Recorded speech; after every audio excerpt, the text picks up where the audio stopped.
Olá pessoal, tudo bem? Começa agora mais um X da Questão, o seu programa de informação, reflexão e debate de ideias. Estamos ao vivo pela TV Câmara São José do Rio Preto e você pode participar com a gente enviando sua sugestão, sua crítica, sua opinião para o nosso WhatsApp. Anote aí o número 991637905. Temos também o telefone fixo aqui da redação da TV Câmara, 3214-7766. E também o nosso e-mail, gama@riopreto.sp.leg.br.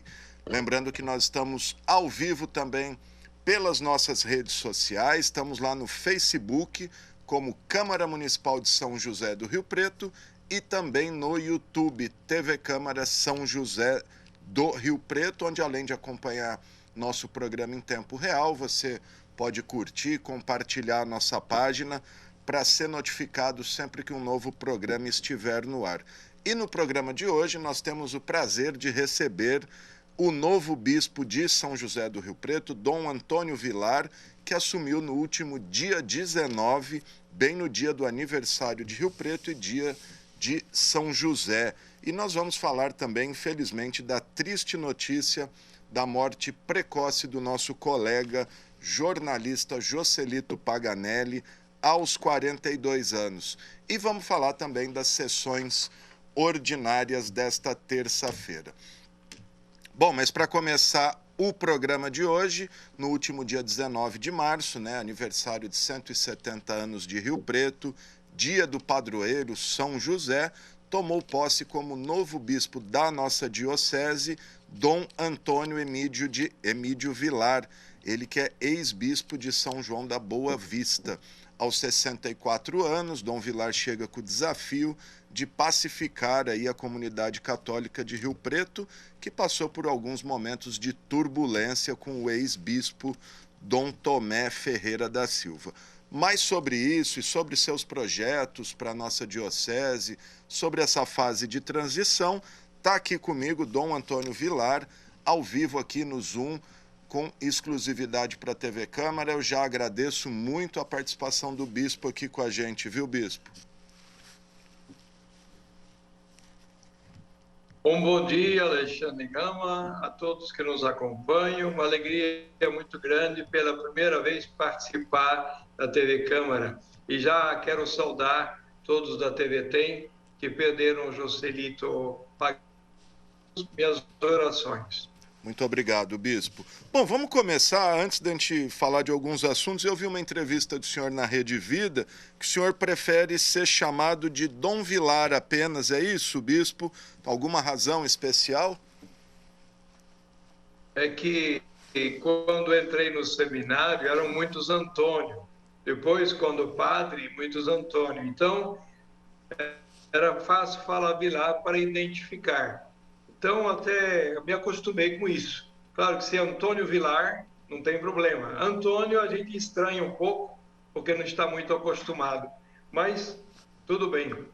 Pode se chamar Antônio Vilar, que facilita. Maravilha. Tá bom?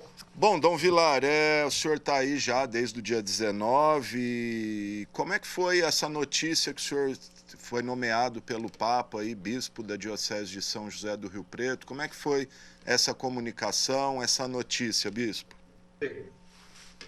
A notícia, eu estive em retiro com os salesianos do Mato Grosso, na Chapada dos Guimarães, e ao final do retiro me ligou o secretário da Nunciatura em Brasília, me comunicando a transferência de São João para São José do Rio Preto.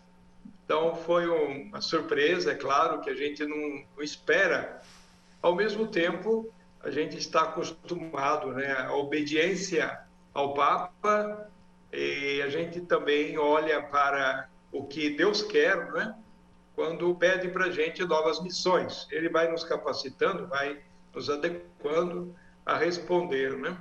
Então, no meio da ansiedade, dos medos e inseguranças, nós temos a certeza de que é Deus que nos acompanha naquilo que Ele nos pede em missão. Sem dúvida. Ô bispo, o senhor já foi bispo aí de outras duas dioceses, né? São Luís de Cáceres, no Mato Grosso, e, como eu disse na abertura, São João da Boa Vista, aqui em São Paulo. Quais experiências adquiridas nessas duas dioceses que o senhor pode ou pretende trazer para São José do Rio Preto? Alexandre, eu, como salesiano de Dom Bosco, estava no centro de São Paulo, quando foi nomeado bispo para o Mato Grosso. Você imagine a mudança.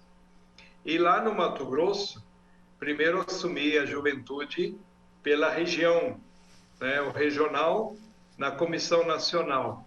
Então, juventude para mim, como salesiano e depois como bispo, até hoje eu sou referencial de São Paulo. Então, a primeira coisa é estar junto à juventude. O segundo é indígenas, quilombolas, ribeirinhos, sem terra, migrantes de todo o Brasil. Foi uma experiência fortíssima lá na Diocese de São Luís de Cáceres. E também estradas de terra, grandes distâncias, o caloraço, né? As comunidades muito vivas por onde se passava.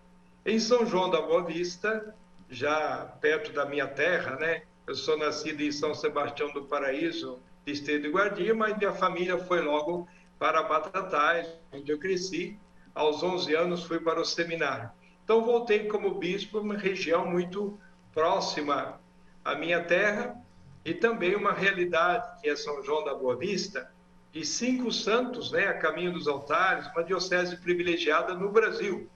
O Beato Donizete, que vai ser declarado santo em breve, o venerável Roberto Giovanni de Casabranca, que vai ser declarado beato, e 3 servos de Deus, o bispo Dom Tomás Vaqueiro, a leiga Lourdinha Fontão e o padre Mateus. Depois, novas comunidades que têm toda uma visão missionária, de trabalhos em outras dioceses, padres em São João, em grande número e qualidade muito boa, que também prestam serviços a outras dioceses, e vocações e todos movimentos muito animados. Então, vindo para São José, já estou percebendo um leque de experiências riquíssimas que tem esta diocese, que o olhar dessas outras realidades por onde eu passei vai ajudar muito a acompanhar. Primeiro, valorizar, né? Reconhecer essa riqueza que tem aqui e depois articular, acompanhar. Então, estou vivendo já, nesta semana e pouca que estou aqui em São José do Rio Preto, com o olhar dessa experiência passada, mas também com toda uma perspectiva positiva, muito rica, que estou sentindo já nas escutas que tenho feito até agora. Muito bom. Ô bispo, como é que tem sido essa primeira semana de trabalho? O senhor já se reuniu com os seus padres, com a comunidade pastoral, com a própria comunidade católica? O que o senhor já pode dizer do trabalho que o senhor pretende desenvolver? Já dá para ter uma noção de como funciona a nossa diocese? Como é que tem sido esses primeiros dias aí? Certo, Alexandre. Primeira coisa, nós estamos numa fase de escuta, que em preparação ao sínodo com o Papa Francisco, e isso tem ajudado muito. Dom Moacir foi um anjo que passou aqui nesse tempo, né? Desde agosto até março. Foi uma experiência riquíssima de escuta, não só dos padres, mas das lideranças todas, e procurando, como o Papa Francisco tem insistido, de fazer uma escuta nas bases também, para que esse processo possa chegar a um discernimento eclesial colegiado, né? Isso é a sinodalidade. Então, eu tenho escutado, desde o 27 de janeiro, quando visitei o clero aqui na paróquia São Francisco de Assis, foi um quebra-gelo, né? De me apresentar e também dizer que o chanceler já está com a agenda pronta e acolhendo as escutas de cada padre, de cada liderança, e logo que eu chegar já estarei à disposição. E isso está acontecendo com a coordenação pastoral, com o colégio de consultores, né? Com as novas comunidades existentes e assim as experiências várias que São José do Rio Preto tem. Então, eu tenho perspectivas, sim, de continuar esta escuta por um tempo, né, para poder levantar esta realidade e também, a partir dos próprios interessados, tentar articular, quem sabe, passos que podemos dar juntos. Muito bom. Ô bispo, só voltando um pouquinho à fala anterior do senhor, o senhor falou São João da Boa Vista, tem quase aí 5 santos encaminhados. A Diocese de Rio Preto, se eu não me engano, nós temos aí 2 processos de beatificação, do Padre Albino de Catanduva e o Padre Mariano aqui de Schmidt, se eu não me engano, se eu não estiver errado. O senhor acredita que um dia a nossa Diocese pode vir a ter um santo? Tem também a Madre Assunta de Mirassol, né? E aqui, em José Bonifácio, o Padre Angelo Angione. É verdade. Que teve intacto o coração, né? Quando foram reconhecer o seu corpo, a exumação. Então, a santidade continua realmente presente na igreja e esses processos são muito pedagógicos para voltar às raízes do que somos, de fato, cristãos, pelo batismo santificados, né? Pela graça, pelo amor de Deus, como filhos e filhas, e vivendo nesta condição, nós nos sentimos uma grande família. E o fato do santo se caracterizar pelas virtudes teologais, fé, esperança e caridade, cada uma dessas virtudes é um dossiê que se prepara para aprovar a santidade. Mas as virtudes cardeais, que são fortaleza, justiça, prudência e temperança, também cada uma delas faz-se um dossiê para declarar a heroicidade das virtudes do santo. E também as virtudes anexas, pobreza, castidade, obediência e humildade. Então, os santos são um caminho bonito que a igreja tem, e cada um deles é um exemplo, pedagogicamente, mostrando, né, os modelos, os exemplos de vida para seguirmos, e a certeza de que são nossos intercessores, que na comunhão dos santos rezam por nós, intercedem, para que nós também realizemos o projeto de vida, né, que nós, pelo batismo, temos, mas que até a morte estaremos buscando realizar. Ok. Ô bispo, um sonho antigo aqui da comunidade católica de São José do Rio Preto é a possível elevação da nossa diocese para a arquidiocese. Hoje nós somos aí ligados a Ribeirão Preto, distante daqui. O senhor acha que isso é possível a curto prazo? Tem algo de concreto nesse sentido? Sim, Alexandre, já está pronto todo o processo para fazer de São José do Rio Preto arquidiocese. Não foi realizado ainda, mas está lá no Vaticano tudo. O que deverá ser feito agora é o que foi feito já quando Votuporanga foi criada, seria um momento. Não foi feito pelas circunstâncias. Então, agora é uma questão de olharmos junto com a Arquidiocese de Ribeirão Preto, Dom Moacir, que está ciente de tudo, acompanhar, e também junto à Anunciatura Apostólica, para acionar a congregação que vai lá no Vaticano levar adiante esse processo. Então, estamos aqui no aguardo. É claro que, chegando, a gente tem que esperar um pouco até tomar conta da situação, articularmos também com os outros bispos que comporão esta arquidiocese. Tem os sufragâneos, Jales, Votuporanga, Barretos e Catanduva, junto a Rio Preto. Temos que nos articular também para essa nova realidade. Então, são coisas que deverão ser pensadas daqui para frente, e o prazo depende, né? Depende um pouquinho de como for mais ágil essa articulação, envolvendo Ribeirão Preto, envolvendo a Nunciatura, envolvendo o Vaticano.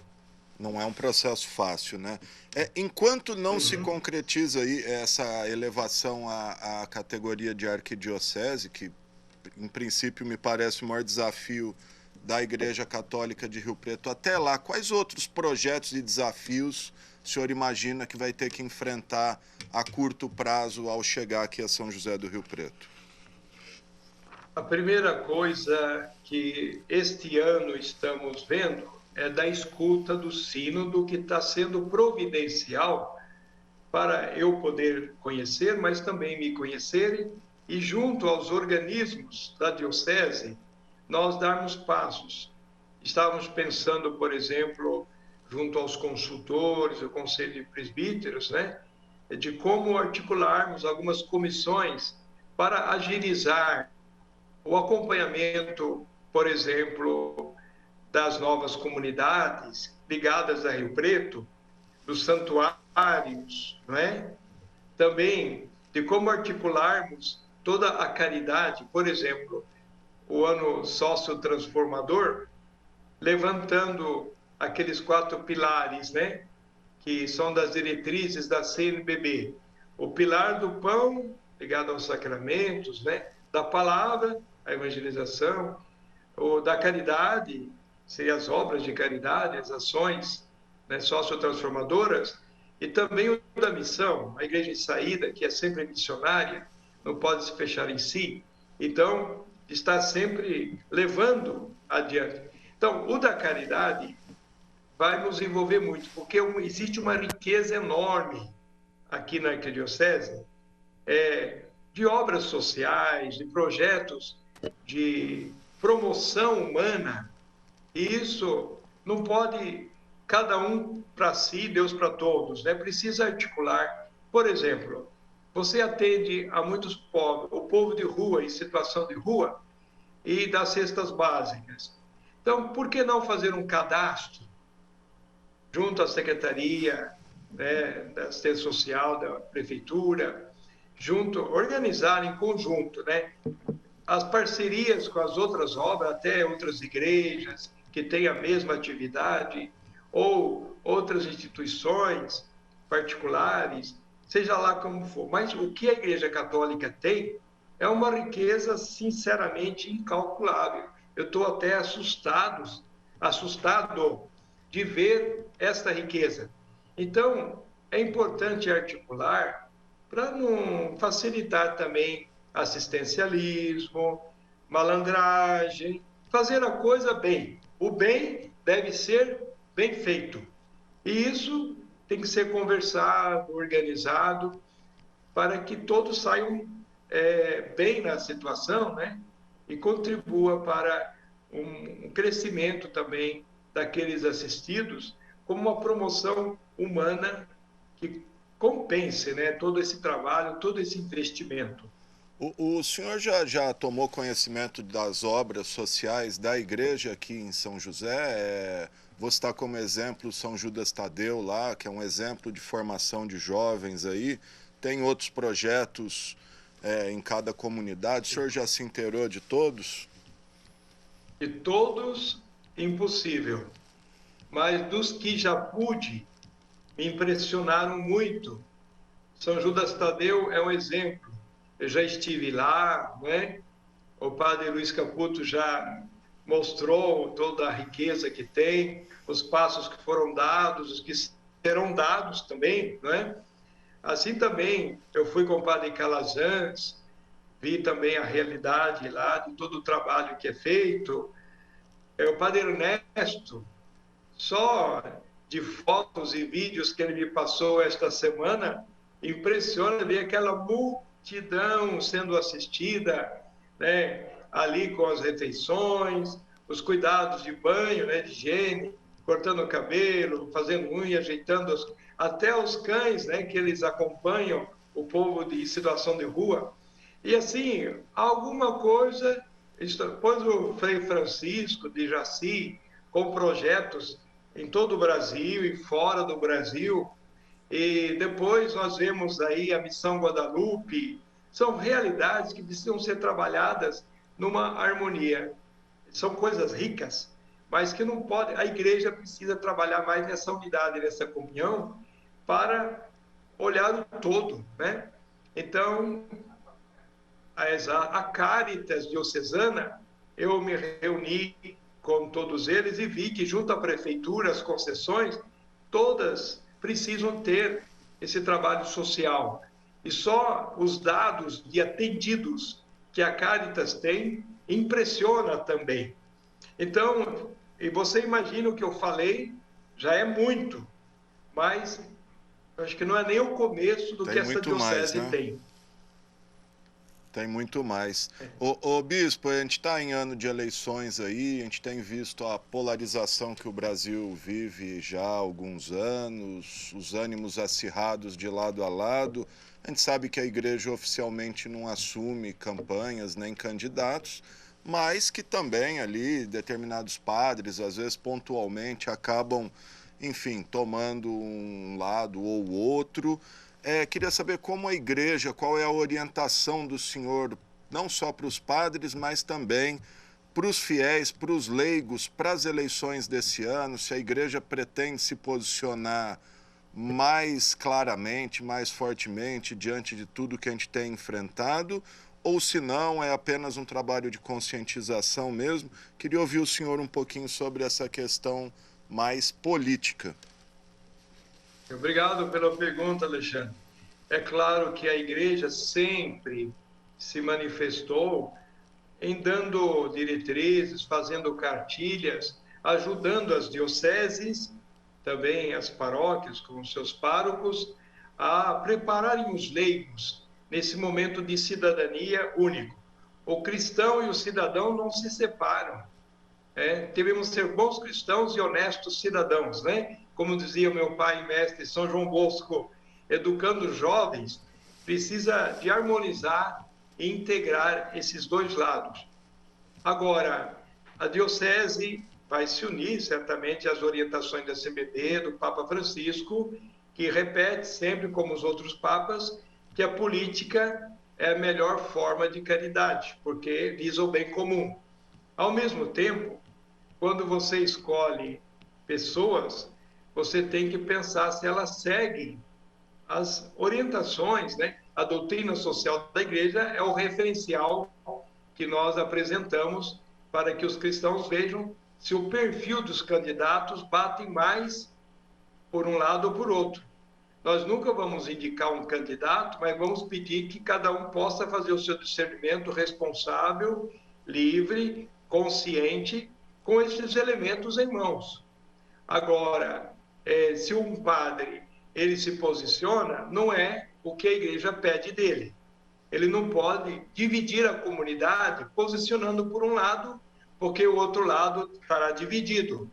Então, é importante que a igreja sinta que, como uma grande família, não pode ficar dividindo, né? Mas, desta maneira de respeitar a diversidade, respeitar as opções que as pessoas fazem, né? Mas dando elementos para esse discernimento, certo? Que os elementos de justiça, de solidariedade e de levar, sim, a sua contribuição para que a sociedade possa se transformar, né? Nós teremos a perfeição e o ideal do céu. Enquanto caminhamos neste mundo, nós estamos na perfeição, estamos buscando. Então, nunca vamos ter um salvador da pátria. Nunca vamos encontrar um candidato que possa responder a todos os quesitos, né? Nem o Papa, quando é escolhido, por mais santo, e são tantos santos papas, né? Que eles podem, como Jesus não agradou a todo mundo, né? Aos fariseus, aos doutores, tal, na condição humana, nós somos sujeitos a essas avaliações. Então, nós temos que fazer o melhor possível. E é o momento, né, de nós sentarmos, até nesse espírito de sinodalidade, caminharmos juntos, também com as diferenças. Os partidos têm que se unir para o bem comum. Eles não podem pensar que um é do diabo e outro é de Deus. Essa divisão é esquizofrênica, não leva a lugar nenhum. Mas se nós nos unimos no que é bom, certamente vamos contribuir para uma sociedade melhor. Sem dúvida nenhuma, maravilha. O senhor fala bastante do Dom Bosco, que segue a carisma de Dom Bosco, a quem ele é muito caro a juventude, né? Queria que o senhor aprofundasse um pouco como pretende trabalhar com a juventude de Rio Preto. A gente tem uma comunidade jovem católica bastante atuante aqui, com a renovação carismática, entre outras correntes. Queria saber qual que é o plano, o projeto, como o senhor pretende unir essa juventude até para nesses tempos de internet, enfim, como trazer essa juventude aí para a igreja. Obrigado pela pergunta, Alexandre. Muito bom.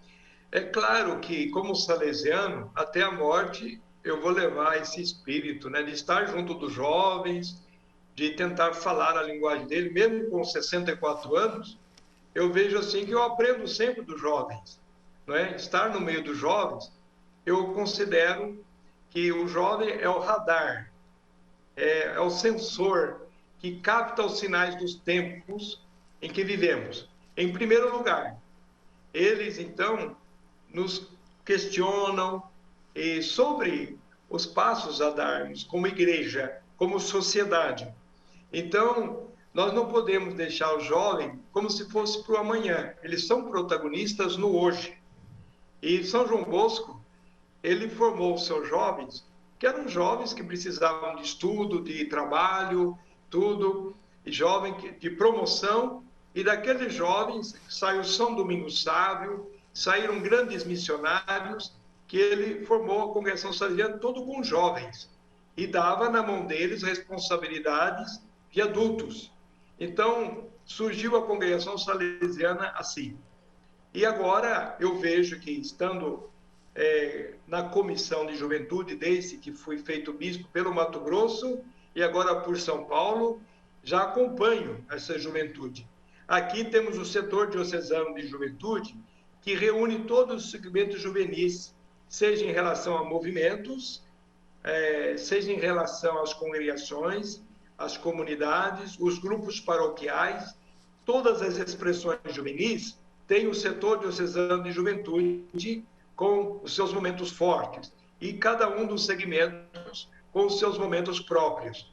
Aquilo que eu puder, é claro, não só estar presente, incentivando, mas quem sabe orientando, celebrando, ter momentos possíveis, né, com cada um deles. É isso que eu pretendo. Qual a opinião do senhor sobre a renovação carismática? Alguns mais tradicionais, às vezes, não veem com bons olhos esse tipo de corrente. Eu queria a opinião do senhor sobre isso.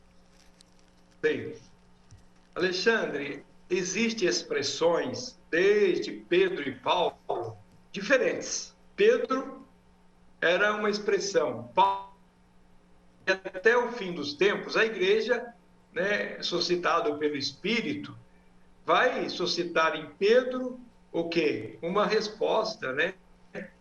De acordo com a sua personalidade, o seu jeito de ser. E também Paulo, veja só, a grande conversão daquele homem autêntico que até perseguia cristãos, mas se tornou o maior dos apóstolos para os gentios, os pagãos. Então nós vemos que renovação carismática e outras expressões são suscitadas pelo Espírito Santo. Só que ninguém tem a receita mágica para a igreja. Nós precisamos caminhar juntos com Pedro, no caso, né, da diversidade, que ele é centro de unidade, que com o Papa, como consideramos, em toda a igreja, e na diocese com o bispo, com o seu pároco ali, as expressões precisam estar juntos. Não cada um puxando a brasa para a sua sardinha, formando o seu grupinho, como se fosse a salvação, né, que sai ali. Não, nós precisamos saber que o Espírito Santo age até em quem não é cristão, e quem sabe lições boas nós temos daqueles que procuram, na reta intenção, na boa vontade, caminhar diante de Deus até sem saber, mas com a consciência reta. Assim, nós precisamos discernir tudo isso.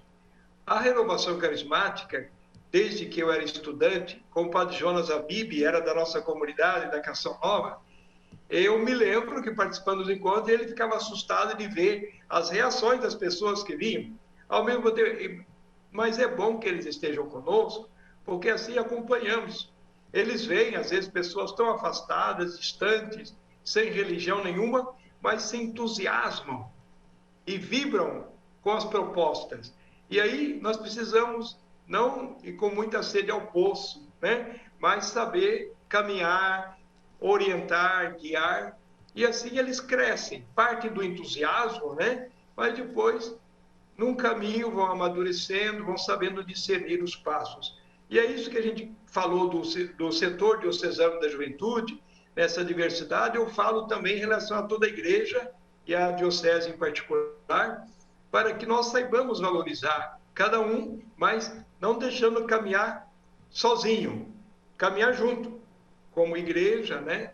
E é claro que você se identifica mais com uma renovação carismática, outro com o caminho neocatecumenal, outro com o cursílio, outro com vicentinos, etc., né? Você tem uma experiência mais transformadora, outro mais devocional. São expressões que a Igreja Católica permite com autenticidade. Mas é tão bom você sentir que somos um, né? Como tem também outros ritos, ortodoxo, né? É tão bom ver que a igreja tem esse pluralismo, mas a divisão não é de Deus, é do pecado, né? É do diabo que divide. Mas nós podemos dizer que até dentro da igreja, se nós não alimentarmos essa unidade, nós podemos dividir-nos entre nós, né? Como na família também, né? Não é que o pai e mãe tem que falar a mesma linguagem por causa de um filho, né? Senão o filho vai manipular os dois, né? Não é assim que acontece? Assim acontece em todas as expressões de igreja e de sociedade também. Muito bom. Eu queria também, nessa mesma linha, acho que até se enquadra um pouco no que o senhor falou, uma reflexão a respeito de internet e redes sociais. Se a igreja usa bem esse instrumento, essa ferramenta, principalmente, vamos voltar aí aos jovens, para chegar nos jovens, ou se não, se esse não é um terreno que a igreja deve adentrar. Eu queria uma reflexão do senhor sobre isso. Muito obrigado. Eu começo dizendo que eu participei de um curso de bispos sobre redes sociais. E de manhã veio o cardeal de Roma, o padre Spadaro, Antônio Spadaro, que é o assessor, e à tarde eram adolescentes lá da obra salesiana de Jaboatão, dos Guararapes, perto de Olinda e Recife, né? Que nos ensinavam as redes sociais na prática. Então, são nativos digitais, os adolescentes, né? Os jovens, e a gente precisa saber que não adianta, um adulto não vai responder, eles são migrantes digitais. Então, nós também, com a pandemia, fizemos uma revolução. Se não fosse a pandemia, nós estaríamos lá nos 10% da pastoral da comunicação, a PASCOM. E a igreja, com a pandemia, parece que foi chacoalhada. Deus quis que a evangelização chegasse às casas, aos doentes, aos anciãos, naquela condição de transmissões, de lives, de maneiras diferentes, que já existiam, mas não eram usadas. Agora, com a pandemia, nós tivemos sim que assumir tantas modalidades. E sabe que surgiram até gratuitamente muitas paróquias, porque as pessoas que entendem os TIs da vida, né, que estão ali respondendo, ajudaram os párocos que não entendiam quase nada, né? Ou ajudaram as lideranças paroquiais a organizar todo esse sistema. E hoje nós temos praticamente todas as paróquias realizando isso, não só nas celebrações, mas formações e experiências pastorais, né? Então, de fato, e os jovens, como você insistiu, e de fato, são os melhores a contribuírem com a igreja nessa hora, porque são nativos digitais. Eu também participo da Comissão Nacional para a Evangelização da Juventude. Lá nós temos os Jovens Conectados. Procure na CNBB, Jovens Conectados, veja que site que já foi primeiro lugar no mundo. E são jovens de todo o Brasil que se revezam nesta comissão, né? Eles são assessores da comunicação da CNBB também, no setor juventude. Então, como citei este exemplo, você veja quantas dioceses estão dando passos também nesta mesma perspectiva. Muito bom. Bom, gente, estou conversando com o bispo da Diocese de São José do Rio Preto, Dom Antônio Emídio Vilar, o Dom Vilar. Dom Vilar, conversando com a sua assessoria, me foi adiantado que em setembro o senhor já deverá estar com o Papa Francisco, né? Visitas de rotina, que acho que todo bispo tem que fazer a cada 5 anos.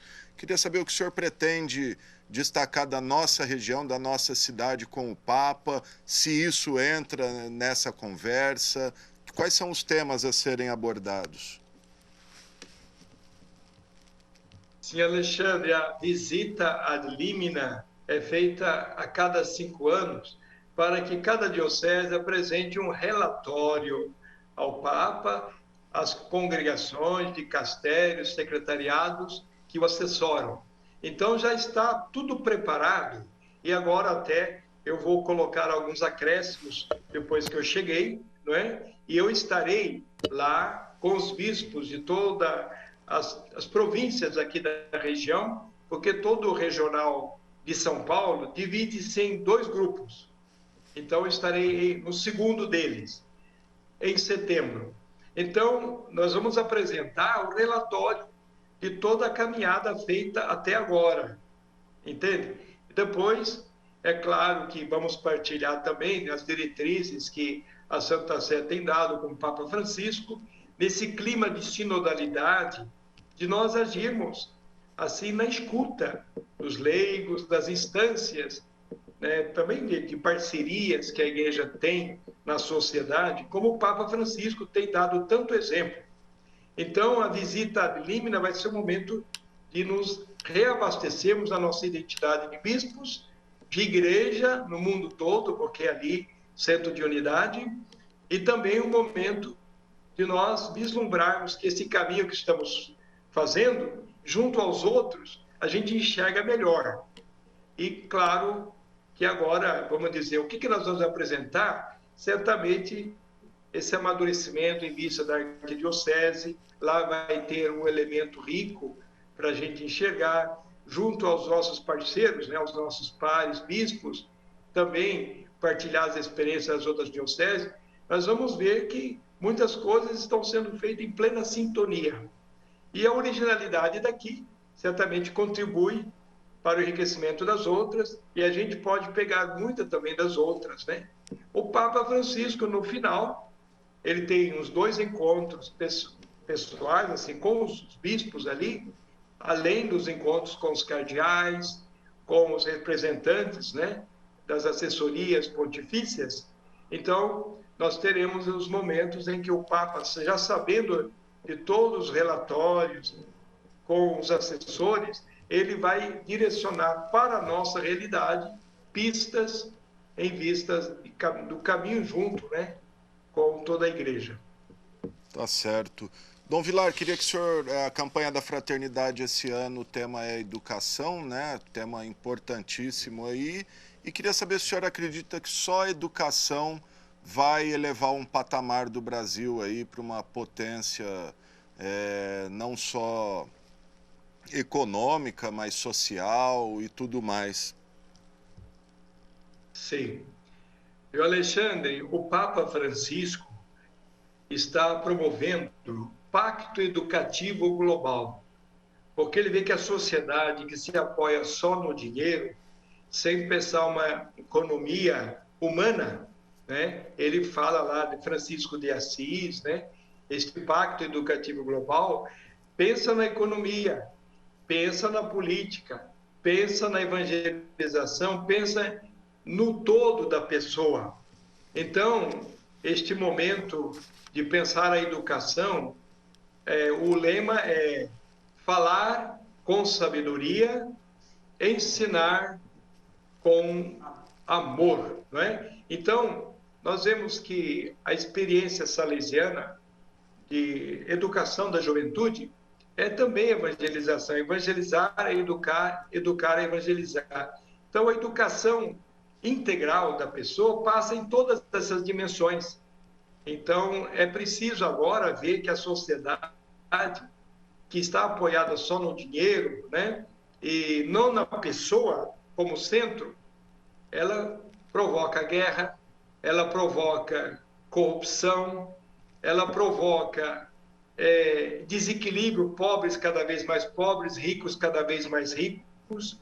Então, a educação integral ajuda a solidariedade, ajuda a você olhar o outro como crescimento e não como uma ameaça, não é? Então, é importante ver o bem do outro também. Então, isso é educação. Eu sempre falo, uma criança é meu, me dá, eu quero. É instinto infantil. E tem gente que é adulto que tem esse mesmo instinto, não é? Agora, você educa desde criança a dizer, palavrinha mágica, obrigado, né? Licença, por favor, né? Você tem que educar a criança nos seus limites e dizer, olha, é meu ou não? É também do seu coleguinha, do seu irmãozinho, ou aquele lá é pobre, ele não tem, você vai ficar tudo para você? Tem que educar, isso desde criança. E é claro que o adolescente, o jovem, vão passando por etapas. Nós temos o Carlo Acutis, que morreu com 15 anos, você conhece?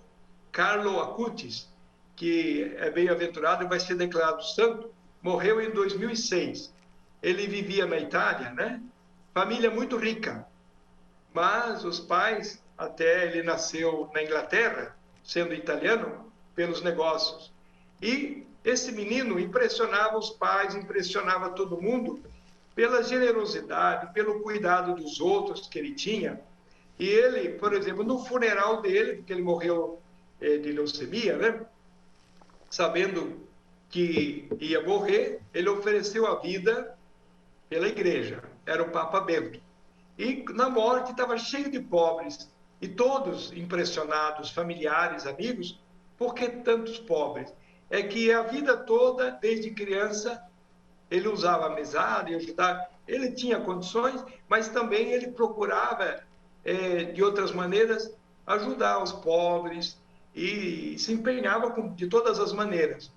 E todos reconheciam. Então, você vê um adolescente, um jovem, que tem uma visão, porque ele teve todo um caminho educativo que o favoreceu. E, claro, que nós hoje podemos dizer, não podemos deixar a criança ser ditadora dos pais, ditadora dos seus professores, precisamos colocar limites, mas isso não é com a repressão, é com a prevenção. O salesiano de Dom Bosco fala do sistema preventivo, criaram a presença dos pais, dos educadores, como oitavo sacramento.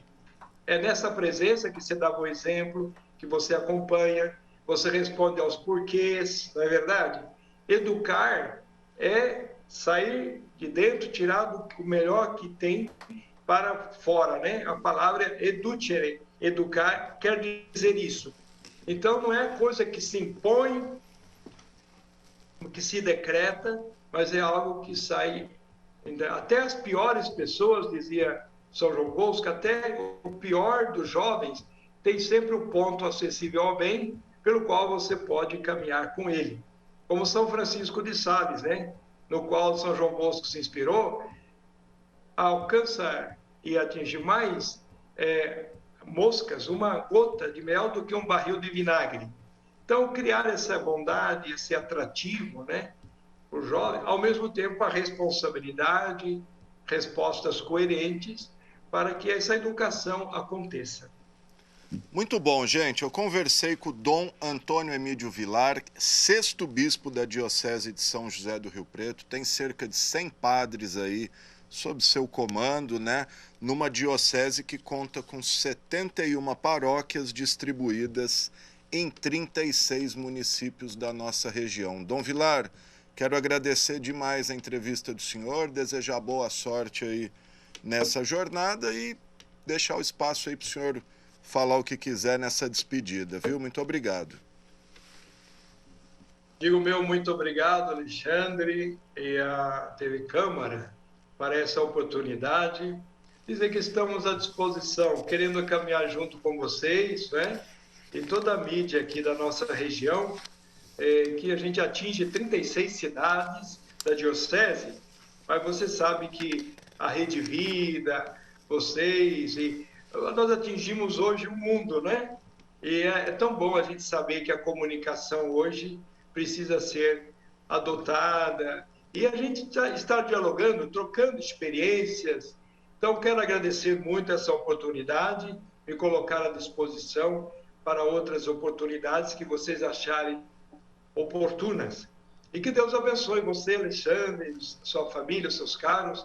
Abençoe também todos os colegas de trabalho aí e todos. E quero novamente fazer menção ao falecido Jocelino Paganelli. Jocelito. Que perdemos ontem, né? Ontem, Jocelito. Isso. Jocelito Paganelli, da TV Tem.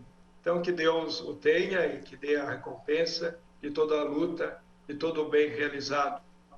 E a vocês, o meu abraço. Tá certo, gente. Tá aí Dom Vilar. Muito obrigado, Dom Vilar. O 6º bispo de São José do Rio Preto. Muito obrigado. Bom, nessa terça-feira, gente, ontem a Câmara Municipal realizou a 19ª e a 20ª sessão ordinária de 2022. Vamos conferir aí como é que foi o resultado da votação. Na 19ª sessão ordinária de 2022, realizada na manhã de 29 de março, os vereadores de Rio Preto aprovaram 4 projetos de lei e rejeitaram um veto. Foi rejeitado o veto parcial do Executivo ao projeto de lei complementar da mesa diretora que reestruturou administrativamente o organograma da Câmara.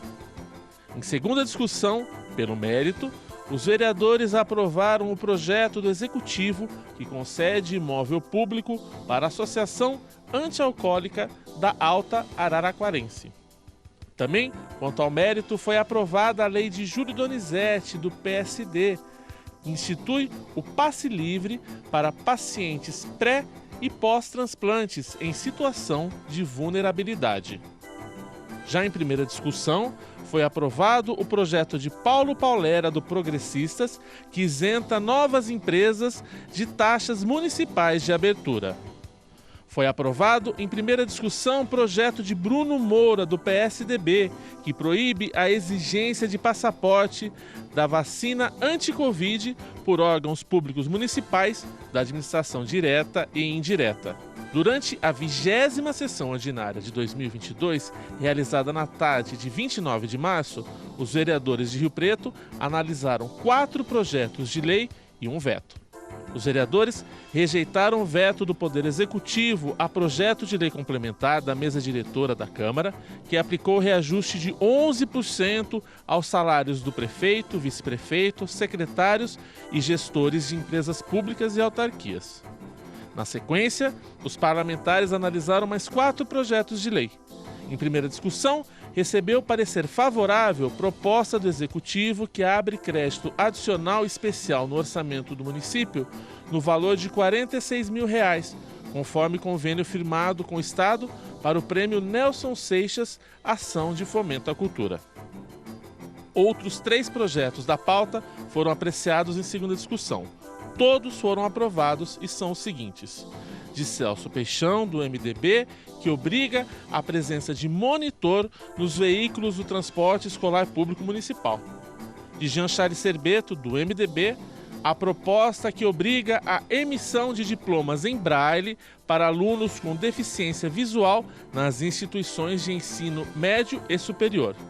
E de Renato Pupo, do PSDB, o projeto que prevê a realização de sessões de cinema adaptadas para pessoas com transtorno do espectro autista, O projeto determina que as salas de cinema devam reservar no mínimo uma sessão mensal para esse molde.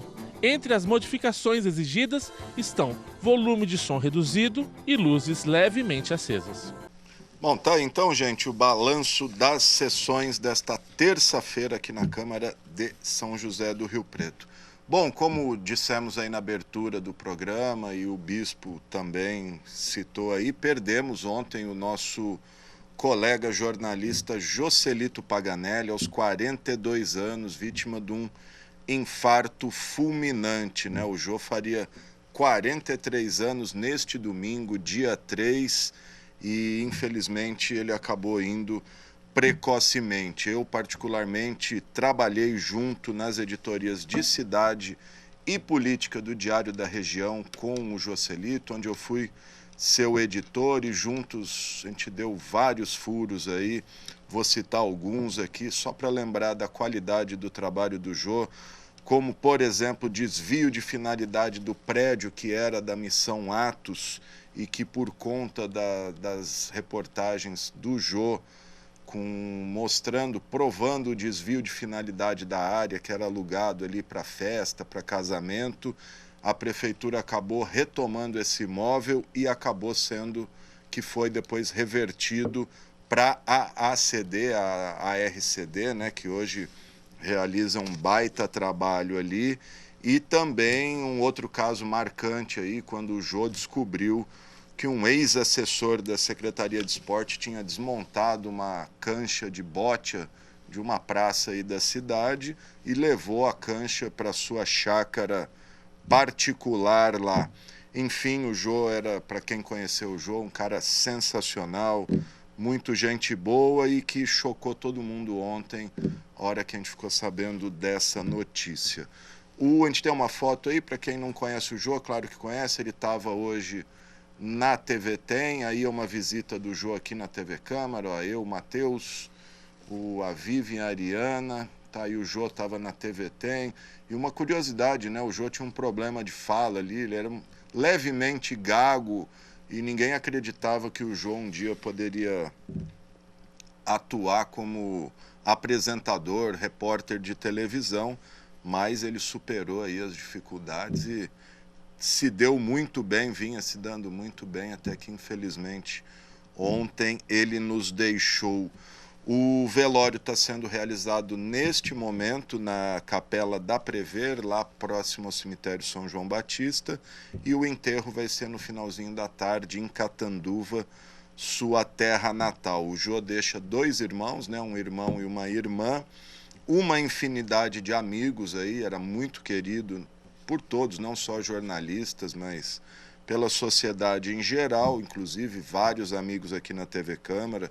Trabalhamos quase todos aqui por muito tempo juntos no diário e ele sempre passava por aqui para um abraço, um bate-papo, e ele deixa o companheiro também, o Júnior, a quem deixo o meu abraço. É isso aí, vai em paz, Jô. E essa edição do X da Questão fica por aqui. Se você quiser rever esse programa, ele será reprisado logo mais às 8 horas da noite e amanhã às 7 horas da manhã. Eu esqueci, tem os vídeos aqui. Desculpa, gente, eu vou chamar, fiquei até emocionado aqui.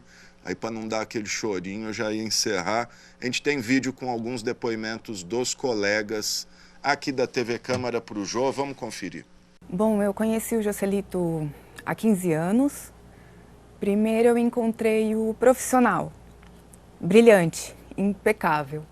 E pouco tempo depois eu já descobri a joia, que era o Joselito como amigo.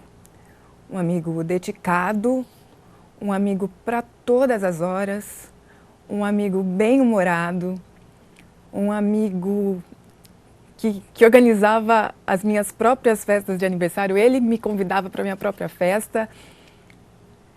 Uma pessoa incrível. Eu acho que o que me conforta nesse momento é saber o amor que ele deixou. O amor que ele dedicou a mim nesses 15 anos de amizade, as pessoas maravilhosas que eu conheci por intermédio dele, as coisas lindas que ele me levou para ver, os livros que ele me emprestou, os comentários que ele fez, os abraços que ele me deu. É isso que me conforta nesse momento. E eu espero que a gente lembre dele sempre desse jeito, feliz, sorridente. Meu último encontro com ele foi na semana passada. A gente não se via desde que a pandemia começou, assim, pessoalmente, a gente se falava muito, mas a gente ficou distante fisicamente nesse período da pandemia. Ele muito preocupado com a própria saúde, com o trabalho também. A gente basicamente só saía de casa para trabalhar. Então, o nosso contato pessoal, físico, assim, né, ficou em suspenso, mas a gente se falava sempre. E aí, na semana passada, era meu aniversário, foi ele que mais uma vez me ligou, marcou o horário, marcou o local da comemoração e só falou: aparece lá pra gente dar um abraço. E eu fui, e foi lindo. Foi um reencontro, foi também uma despedida, mas é que o clima daquele encontro tão feliz que eu quero ficar com ele no coração. Eu conheci o Joselito meados de 2005, virada de 2004 para 2005, quando ele veio de Catanduva para trabalhar aqui em São José do Rio Preto, no Diário da Região. Estava começando na carreira de jornalista, tinha recém-formado, um pouco de experiência. Na verdade, todo mundo, nós, aquela geração de jornalistas, a gente estava começando, estava todo mundo começando, de certo modo, uns mais experientes, outros menos, mas todo mundo iniciando na carreira, e a gente já ficou amigo logo de cara. Na época eu acabei sendo editor dele, e o Jô sempre foi muito destemido com relação às pautas. Ele nunca se intimidou com relação a como ele ia seguir a sua carreira profissional e inclusive também sua vida pessoal. Assim, ele sempre foi muito corajoso. A gente trabalhou muito tempo no impresso e nos aproximamos muito, e ele acabou, esse meu amigo, hoje eu descubro que ele é imenso quando eu vejo a repercussão da morte dele nas redes sociais, por conta da TV. Mais uma vez, a coragem dele, você imaginar uma pessoa que foi formada na escola do texto impresso, do jornalismo impresso, fazer essa transição para a TV é muito difícil até. É outra linguagem, outra abordagem, e para ele mais ainda, que o Jô era bastante gago em alguns momentos, né? Você imaginar uma pessoa que tem uma gagueira e para a TV é impensável, é impensável. E ele não teve medo, não se intimidou e embarcou nessa nova fase da vida dele, nessa nova camada da vida dele, que fez o Jô ficar conhecido na região inteira, ser amado na região inteira. E fica da parte profissional o registro desse importante jornalista para a cidade, que contribuiu muito no modo de apuração, no modo de se fazer jornalismo aqui em São José do Rio Preto. Ele é uma pessoa muito importante profissionalmente, que tem que ser reconhecido. Pessoalmente, um doce, e tinha um humor que era maravilhoso.